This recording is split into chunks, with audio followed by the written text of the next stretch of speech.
personalidade do Espírito Santo. O Espírito Santo pode ser invocado ou chamado. O Espírito Santo fala. Ele chama as pessoas para o ministério. Ele envia pessoas. Ele proíbe algumas atitudes erradas. Ele intercede. Ele revela. Ele examina todas as coisas. Ele conhece todas as coisas. O Espírito Santo santifica, ressuscita dos mortos, opera milagres, renova, sela. O Espírito Santo pode ser insultado, pode-se mentir ao Espírito Santo.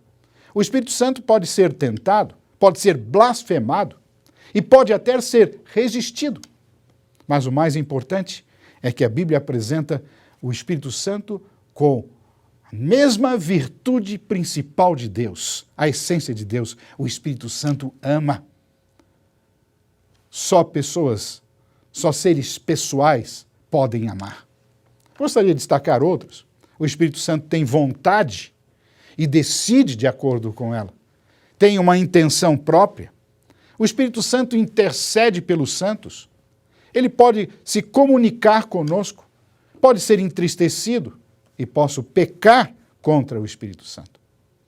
Eu fiz aqui um resumo das características da personalidade do Espírito Santo apenas no Evangelho de João, como uma recordação. No Evangelho de João, o Espírito Santo lidera, guia, ouve, fala, proclama ou anuncia, glorifica, ele ensina, faz lembrar, habita, testifica ou dá testemunho, é uma testemunha, convence, ele é recebido, conhecido e enviado.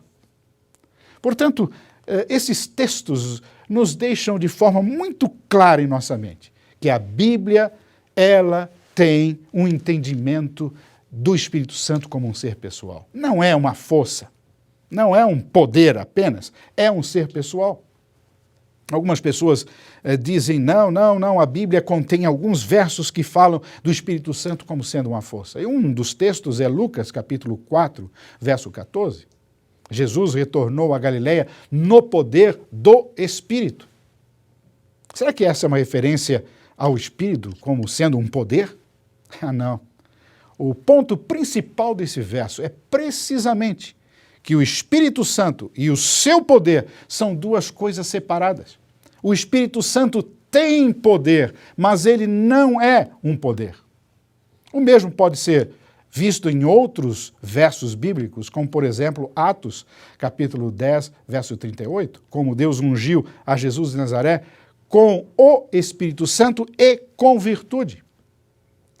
O texto de Romanos, capítulo 15, verso 13, traz a mesma ideia. E assim, 1 Coríntios, capítulo 2, verso 4. O que significa ser uma pessoa? A expressão pessoa, com ela nós descrevemos as características de alguém que tem personalidade.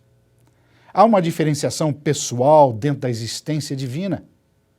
Há quem o outro se identifica com a palavra eu, e descreve as outras pessoas da divindade com as palavras você e ele.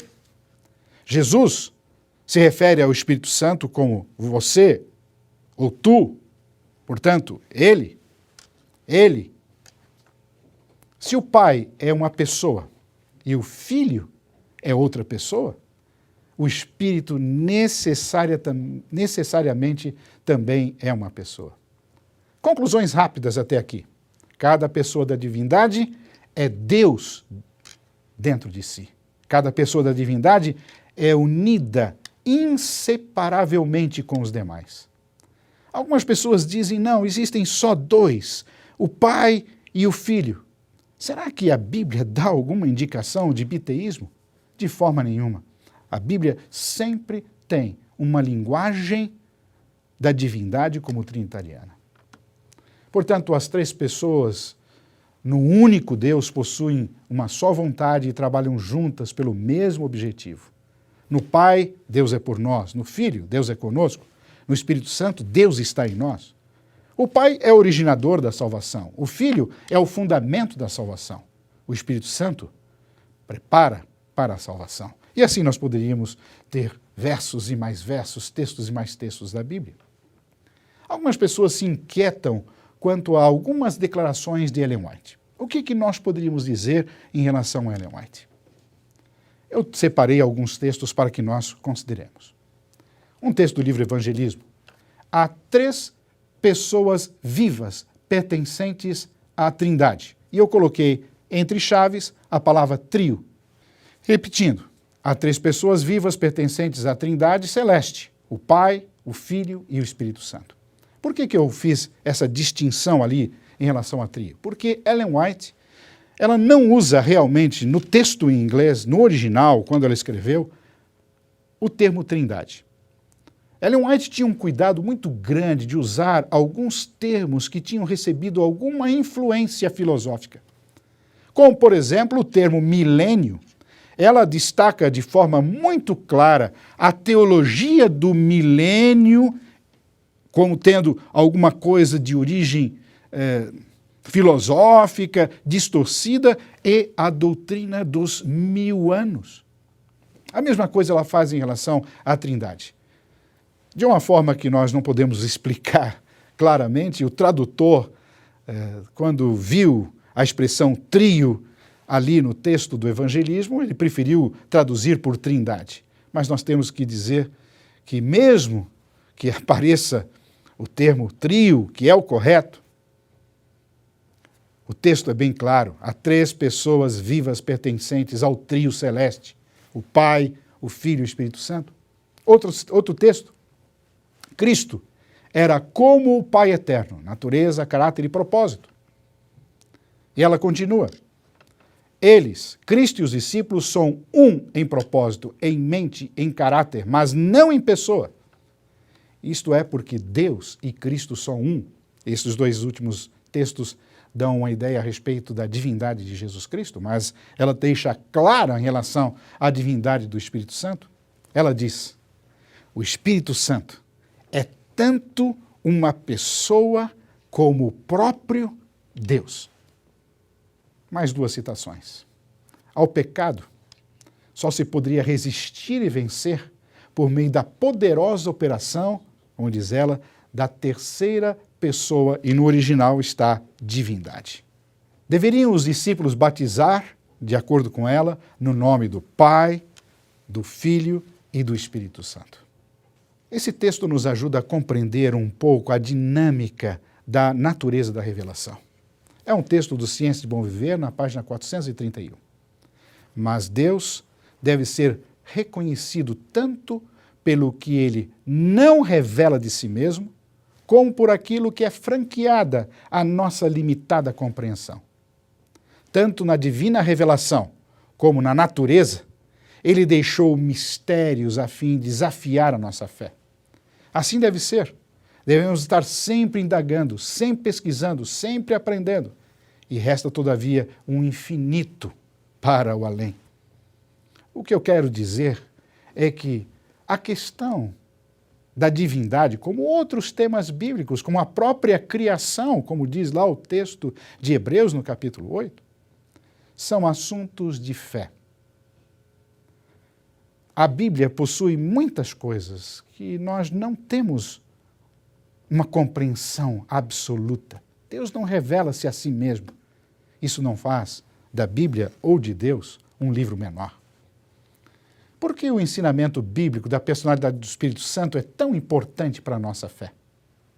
Isso aqui temos que destacar. Apenas pessoas podem conscientemente escolher e decidir cooperar uns com as outras. E somos chamados, nós, a cooperar e trabalhar junto com o Espírito Santo. A Bíblia nos fala de forma clara. Pessoas são associadas a pessoas. O Espírito nos chama para nós nos associarmos ao seu trabalho. Apenas seres pessoais podem amar, confiar e respeitar umas às outras. Por isso, nós entendemos que o Espírito Santo é um ser pessoal. Se o Espírito Santo fosse apenas um poder divino, seríamos tentados mais facilmente a tratá-lo apenas como uma coisa.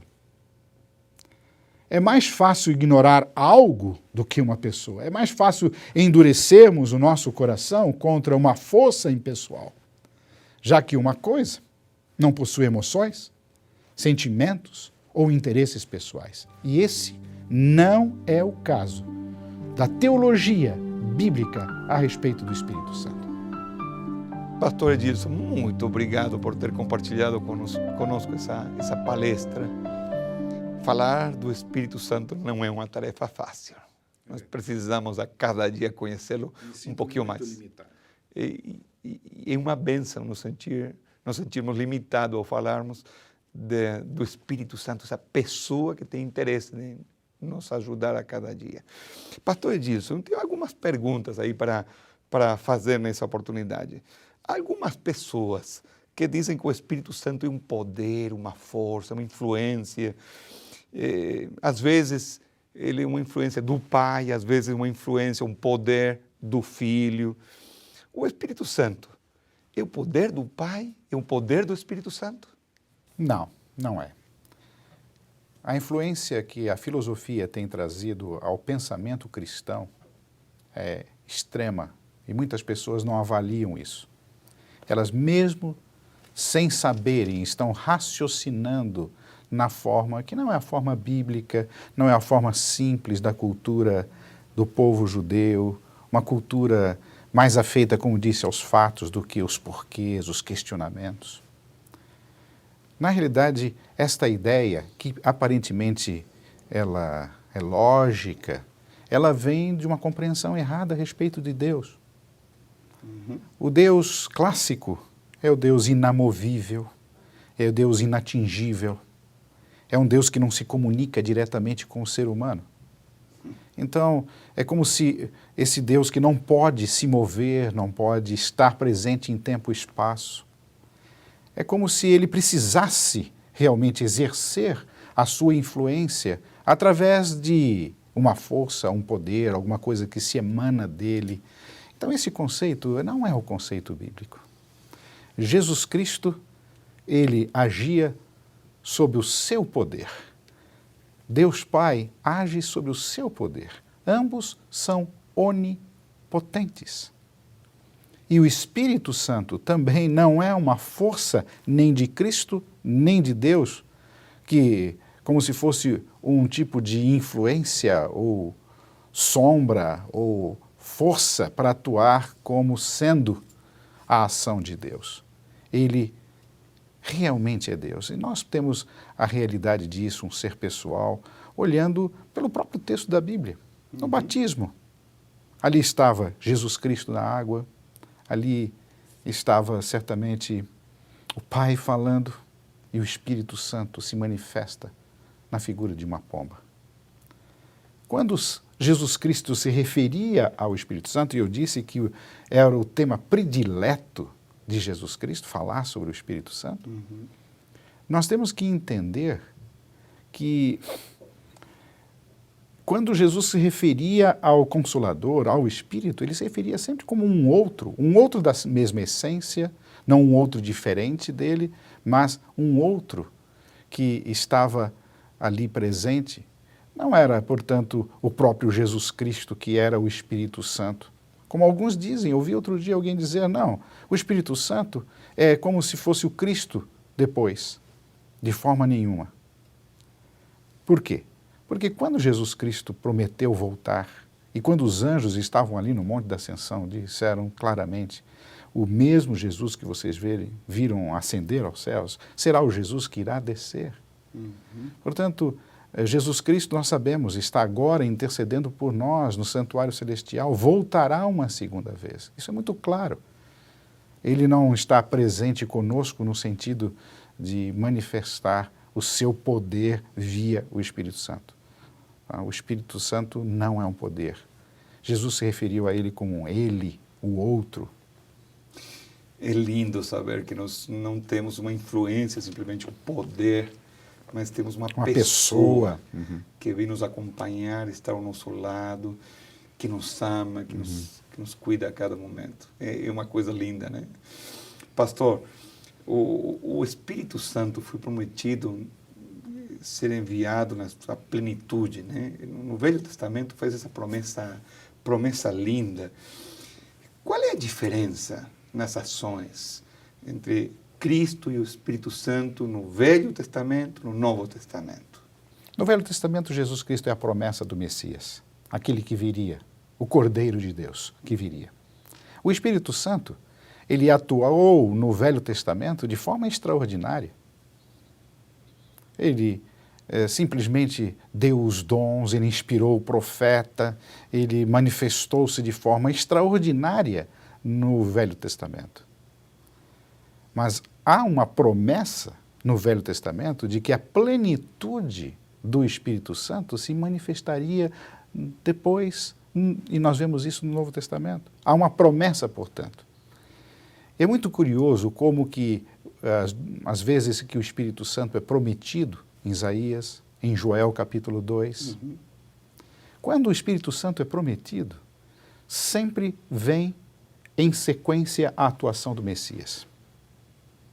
O próprio texto de Joel 2, eu gosto muito do texto da versão revista e corrigida, ela diz que virá primeiro o professor de justiça, o ensinador de justiça, e depois virá o Espírito Santo, manifesto na chuva, o derramamento do Espírito Santo. Muito curioso isto. Nós temos que entender que essa promessa do Espírito, ela vem sempre em sequência à ação do Messias. O próprio Jesus disse, não é? Eu vou e vou deixar alguém em meu lugar. A plenitude do Espírito Santo se manifesta no Novo Testamento em duas ocasiões especiais. Lá no Velho Testamento, quem convencia as pessoas do pecado, da justiça e do juízo? Era o Espírito Santo. Ele faz isso também hoje. Mas há duas características marcantes. A primeira delas, o Espírito Santo gesta a igreja. A cabeça é Cristo. O corpo somos nós. Cada um de nós compondo, né? Recebendo os dons do Espírito. Portanto, essa distinção da ação do Espírito Santo, que coordena as ações da igreja, é uma novidade. E nisso se manifesta a plenitude. Uma outra razão, e talvez essa seja a principal, é que o Espírito Santo representa a Jesus Cristo. Ele não podia representar a Jesus Cristo lá no Velho Testamento. Jesus não havia vindo ainda. Mas quando ele veio, e agora o Espírito Santo se manifesta através das ações do Espírito, isso é extremamente significativo. Porque quando o Espírito Santo, representando a Cristo, presente em todos os momentos, permeando todas as coisas. Agora, no Velho Testamento diz que o Espírito Santo, ele se manifesta através do derramamento das chuvas. E Pedro, no dia de Pentecostes, entendeu muito bem o que estava acontecendo ali. Essa plenitude havia vindo. E ele faz um sermão maravilhoso. Ele começa dizendo, no Atos capítulo 2, que eles não estavam embriagados. O que está acontecendo aqui é o cumprimento da profecia de Joel 2. E ele cita o texto ipsis literis, o texto igual, apenas uma mudancinha no início. Lá em Joel diz, naqueles dias. E Pedro diz, nestes últimos dias, o Espírito Santo foi derramado e etc. O mais importante, pastor, é que quando ele continua o seu sermão, ele não fala em relação ao Espírito Santo. Ele fala em relação ao poder de Jesus Cristo em salvar as pessoas. Ele fala diretamente àqueles líderes judeus que eles haviam crucificado a Jesus Cristo e que eles deveriam aceitar a Jesus como seu Salvador, em consequência do sermão de Pedro, em consequência daquelas pessoas que ouviram dos outros apóstolos e discípulos que pregavam. 3.000 pessoas se converteram naquele dia. É muito curioso também analisarmos os sermões que foram proferidos no livro de Atos, nos escritos paulinos. No segundo sermão é Pedro novamente, Atos capítulo 3. Ali ele se encontra com aquela pessoa na porta do templo e ele diz, o que eu tenho eu te dou. E aquela pessoa levantou e andou, e aí há um discurso. E o discurso de Pedro não foi sobre o Espírito Santo. Foi um discurso a respeito de Jesus. Terceiro sermão, Atos capítulo 4. É Pedro novamente. ali junto com João, eles são presos, passam por uma situação difícil, estão agora diante do Sinédrio e lhes perguntam: o que você tem a dizer? E quando eles abrem a boca, as pessoas reconhecem que eles estão cheios do Espírito Santo. É o texto de Atos que diz isso, eles estão cheios do Espírito Santo. Mas quem está cheio do Espírito Santo não fala do Espírito Santo, fala de Cristo. E eles fizeram um sermão maravilhoso, novamente, acerca de Jesus Cristo. Todas as mensagens que nós percebemos na Bíblia, ao centro na pessoa de Jesus. O Espírito Santo nos leva a testemunhar, a falar de Jesus Cristo. Ele nos impulsiona a isso. E eu creio que essa é uma obra extraordinária e nisso se manifesta a plenitude. Agora, o período das chuvas na igreja cristã não encerrou. Haverá uma chuva especial, a chuva Serode. Essa chuva Serode, nós sabemos, ela está para vir. O movimento de reavivamento e reforma que precede a esse momento é um momento de reconsagração, para que nós nos permitamos, pela influência do Espírito Santo, o seu poder, convencendo-nos do pecado, da justiça e do juízo, não andando mais de acordo com a carne, mas andando de acordo com o Espírito, que nós caminhemos em direção a esse ser maravilhoso e nos permitamos sermos transformados pela ação do Espírito a um caráter de Jesus. Eu creio que essa é a função do Espírito em nossos dias. Pastor, eu agradeço muito a maneira simples e profunda que tem apresentado isso aí. Que importante nós conhecermos a cada dia um pouco mais a revelação de Deus com relação ao Espírito Santo. Tem verdades lindas com relação ao Espírito Santo. Entender que Ele é uma pessoa que nos ama. Porém, o mais importante, como o senhor falou, né?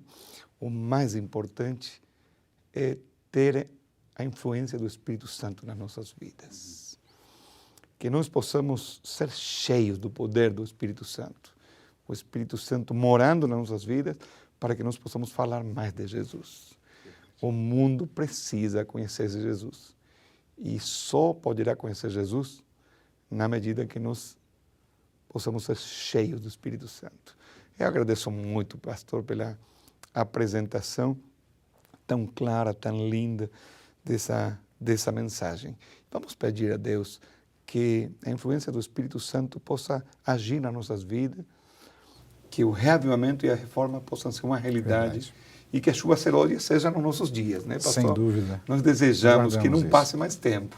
Verdade. Mas é necessário esse reavivamento e essa reforma. Nós já estamos sentindo na nossa os vida. pingos Estamos sentindo, fortes já. do Espírito. Graças a Deus por isso. Amém. Eu posso imaginar o ancião da igreja falando disso lá na sua igreja, com alegria, e levando a igreja ao reavivamento e à reforma. Sabe, pastor, os nossos anciãos têm a responsabilidade de pregar a mensagem. Que tarefa difícil. Que preguem a linda. palavra, que preguem Jesus Cristo. O Espírito Santo vai conduzi-los na compreensão da Bíblia, na iluminação da mente, na exposição da palavra, vai estar na mente das pessoas ajudando. Essa é a obra do Espírito. Amém. Vamos orar? Bom Pai, nós te agradecemos pela oportunidade que o Senhor tem nos dado nesse momento de ter estudado mais um pouco com relação ao Espírito Santo e entender um pouquinho mais com relação à pessoa do Espírito Santo. Essa pessoa que nos ama e que deseja nos ajudar a cada momento. Bom Pai, por favor, continua nos ajudando para que nós possamos crescer nesse conhecimento. Pero especialmente, nos acompanha para que a influência do Espírito Santo possa agir nas nossas vidas, para que o reavivamento e a reforma seja uma realidade no teu povo. Abençoa a cada ancião da igreja, abençoa cada pastor e permite, bom Pai, que nós como líderes possamos permitir que o Espírito Santo possa reavivar a nossa vida espiritual, possa não somente reavivar nossa vida espiritual, porém possa transformar as nossas vidas. E dessa maneira, bom Pai, que nós possamos falar mais de Jesus, tendo uma amizade com Jesus. Acompanha cada ancião, acompanha a sua família, acompanha a sua igreja. A tarefa do ancião não é fácil. Ele cuida do seu trabalho, ele cuida de muitas tarefas e ele cuida também da tua igreja. Ele tem que trabalhar para trazer o pão para a família. Porém, ele também tem que trazer o pão espiritual para a igreja. Acompanha o ancião e permite, bom Pai, que a sua família possa apoiá-lo e que juntos possam cuidar da igreja e que logo mais nós possamos ver Jesus voltando. Permite, bom Pai, que a chuva serôdia possa acontecer nos nossos dias. Nós te pedimos no nome de Jesus. Amém.